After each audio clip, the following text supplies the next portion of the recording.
Today I'm going to be going over some programs that on a new base computer to install for monitoring and in just general daily use. As far as browsers, I like FIREFOX, very fast and responsive. Google Chrome. What I like about Google Chrome is that it saves all your information. I know most browsers do that now, but the good thing about Google Chrome is it has many extensions for ad blocking. I have one for YouTube, for Facebook, and just in general, any website that I visit that I never visited before, those pop-ups could give you viruses. So I like using Google Chrome for that. And in general, it's very fast and responsive. For CD burning bootable, I still use CD Burner XP. It's free and has many options. This or ETCHER, I use this for when I need to build a bootable flash drive. You select the image, and then you can select your drive and flash it, and it makes it bootable. Power ISO is another great choice. Now, virtual clone drive is something that if you do not have a flash drive or you do not need to reboot your computer, you can do. What it does is it mounts it as if you do have a CD DVD drive in your computer. So you just go and you mount it, and then you're able to run it.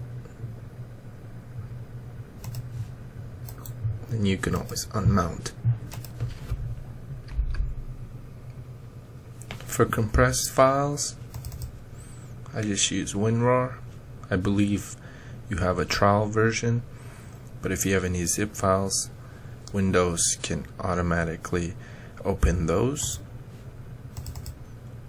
Now this by far is one of my favorite programs. As you can see, let me show you. So under PC, if you go over to disk management, you can see these. Sometimes on a more difficult drive, you don't see it here, and that's what this comes in handy. With this, you can do all sorts of things. You can delete partitions, resize them, merge them, and then after you do everything, then you press apply up here, and it formats it for you. You can even change certain flash drives that can't be FAT32, you can change it to FAT32. So I love this program. Free version. Very nice program. Notepad++, another great program. Great for if you program or you do a lot of coding. Just shows everything very smooth. Those WordPad and whatnot, you can open it with this and it aligns it very nicely. Another free program that's great. For media, Audacity by far a great free program. I use it for recording audio and then exporting it as either MP3 or WAV file, or you can do a lot of other things.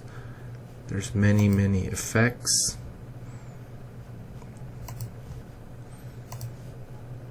Gimp is sort of like Photoshop, free program.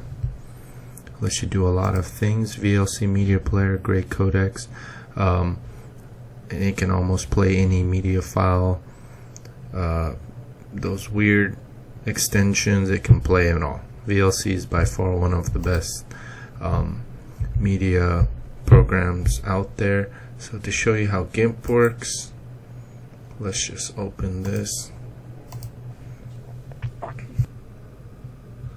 So when the program starts up, let's say you hold down Control. Let's say you want this exact color. So you hold Control, zoom in. You want this exact color. You hold Control and you left click. As you can see here, it changed to that color palette. So then you can go in and change a different one. So I like that feature on this. There's many other features. You can select certain portions of it. You can erase. You can do almost everything with this. Set different levels and go ahead and edit it. You can do many things with Gimp. I like this program, free, and it's fairly easy to use. For monitoring, I'm using FreeCam right now. Very easy program. There's another program called SHAREX which also records in 1080p, and you can mess around with the settings. What I like about FreeCam though is that you can actually edit the sound and the video right after you stop it. So it's a great screen recording program, and it's free. So is SHAREX. SHAREX just has a little more modifications you can do. PDF Acrobat Reader is still one of the better programs. It's a heavy file, so if you don't like this, you can also download a plugin for Google Chrome, and you can just view them through Google Chrome. System maintenance, CCleaner. What I like about this is that it has many options to analyze and clean. Has many things for fixing registries, and the tool that I like using from this gives you the settings up there. I like the startup option. From here, any program that runs, when you start up the computer and you do not like, you can right click and disable or disable here. Now when you boot up the computer, it will load everything a lot faster if a lot of the things that you do not use are disabled. And there's many more other options for cookies. You can delete all that. CPU ID is a great program. It gives you the information of your computer build. So you can see here, it gives you every little information you need in case you need to overclock, or you just want to download drivers but you forgot your motherboard's name. It's right there. Type that into Google and you'll get the drivers list. Memory, it tells me how much memory, the clock speed, the frequency. You can choose the different, I'm using up all 4.